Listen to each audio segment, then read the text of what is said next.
आऊज़ु बिल्लाहि मिनश शैतानिर रजीम बिस्मिल्लाहिर्रहमानिर्रहीम। मैं हूं सरदार आमिर ज़ैद एडवोकेट और आप देख रहे हैं मेरा YouTube channel house of justice.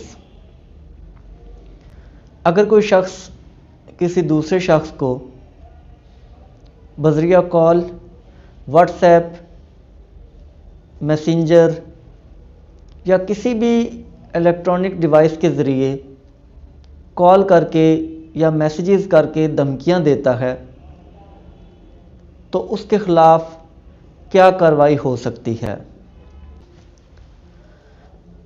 अगर आप किसी शख्स को या कोई शख्स आपको कॉल करता है और कॉल करके आपको संगीन नताइज की धमकियां देता है,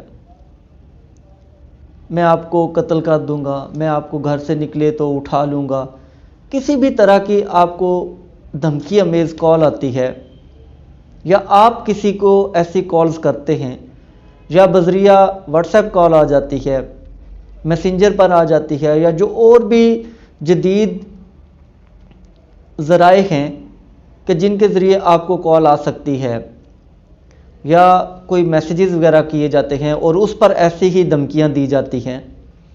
लेकिन ये बात याद रखनी है कि धमकियां देना और कोई वीडियोस वगैरह बनाना ये दो सेपरेट चीज़ें हैं। अगर कोई वीडियोस वगैरह बनाई जा रही हैं तो वो एक सेपरेट चीज़ है, उस पर अलग से कार्रवाई होगी। जो आज की वीडियो में मैं बात करूंगा वो सिर्फ कॉल्स की हद तक है, या अगर कोई मैसेजेस वगैरह आ रहे हैं और उन पर संगीन नताइज की धमकियां दी जा रही हैं तो उसके खिलाफ क्या कार्रवाई होगी, आज की वीडियो में सिर्फ इस हद तक मैं बात करूंगा। तो अगर कोई भी शख्स ऐसा करता है तो आप थाने में जाएं और उस शख्स के खिलाफ एप्लीकेशन दें। एप्लीकेशन किस चीज़ की देंगे कि फ़लाँ शख्स ने मुझे कॉल की और मुझे धमकियां दी, जो जो उसमें उसने कहा वो आप अपनी एफआईआर में लिखेंगे। दरख्वास्त में जो जो उसने धमकी दी है वो सारी रुदाद आप उस दरख्वास्त में लिखेंगे। किस टाइम उसने कॉल की, नंबर कौन सा था, नंबर भी मेंशन करना है, जिस नंबर से उसने कॉल की और जिस नंबर पर कॉल की वो दोनों नंबर्स आपने लिखने हैं। इसके अलावा वक्त कौन सा था, दिन कौन सा था, वो सारी डिटेल्स भी आपने लिखनी है।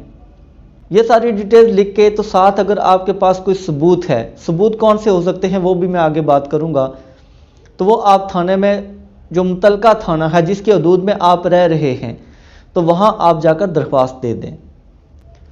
पुलिस अपनी इन्वेस्टिगेशन करेगी। पुलिस इन्वेस्टिगेशन करने और आपने जो दरख्वास्त के साथ कोई सबूत लगाए हैं उन सब को भी देखने के बाद टेलीग्राफ एक्ट 1885 की सेक्शन 25D इसके तहत उस शख्स के खिलाफ मुकदमा दर्ज कर सकती है। जिस शख्स ने भी धमकियां दी हैं उसके खिलाफ मुकदमा दर्ज हो सकता है।